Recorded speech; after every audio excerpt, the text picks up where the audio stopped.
If you are using this app, go to the all other station Kolkata. This is highlighted here.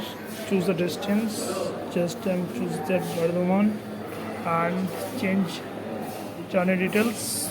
Go to the express superfast mail express and just click on the pay button. And using the Railway Smart Card UPI app, in UPI others I am paying the UPI app and it's like 85 rupees. This is the barcode. It shows 170 for 3 seconds and the fare is 85. If you just when your Google Pay, Paytm, any QR code and pay from here and collect the ticket from here.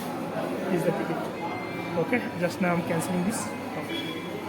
Yes, and this is the all details. This is the recharge smart card. Thank you. Bye bye.